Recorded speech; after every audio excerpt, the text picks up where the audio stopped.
আম আদমি পাৰ্টিৰ ফালৰ পৰা যিটো প্ৰতিবাদী কাৰ্যসূচী হাতত লৈছোঁ, সেই প্ৰতিবাদী কাৰ্যসূচী হাতত লৈ পেলাই আমি এটা কথা ক'বলৈ বিচাৰিছোঁ ৰাইজৰ আগত, যে সেই ৰাইজেই এসময়ত 40 টকা কেজি পিঁয়াজ খাওঁতে চৰকাৰ গিৰাই দিছিলে, সেইখিনি প্ৰতিবাদী কাৰ্যসূচী হাতত লৈ পেলাই ভাৰতৰ চৰকাৰ গিৰাই দি পেলাই দিল্লীৰ চৰকাৰ গিৰাই দিছিলে, মানে চৰকাৰ আঁতৰিবলৈ বাধ্য হৈ গৈছিলে।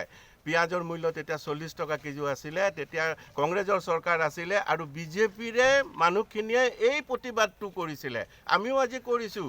এনেকুৱা নহয় যে তাহানিৰ দিনৰ যিটো সিহঁতে প্ৰতিবাদ কৰি পেলাই আজি তেওঁলোকে শাসনৰ গাদীত বহি লৈ পেলাই তাতকৈও কেইবা গুণ বেছি মূল্য বৃদ্ধি কৰাই পেলাই আজি নাকত তেল দি পেলাই শুই আছে।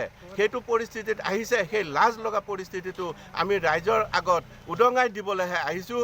সেই উদঙাই দিবৰ কাৰণে ৰাইজ এতিয়াও জাগ্ৰত হওক, যে আমি কাৰ শাসনৰ তলত, কাৰ প্ৰৰোচনাত পৰি আমাৰ পকেটত জেপত পইচা নাই, তথাপিও আমি পইচা উলিয়াব লগা হৈছে। যিটো পৰিস্থিতি হৈছে, সেই পৰিস্থিতিৰ পৰা আমি কেনেকৈ সকাহ পাম, তাৰ কাৰণে ৰাইজে জগৰীয়া আৰু ৰাইজে ইয়াৰ পৰিত্ৰাণ ল'ব লাগিব। সিমানখিনি কৈ মই মোৰ সামৰণি মাৰিম।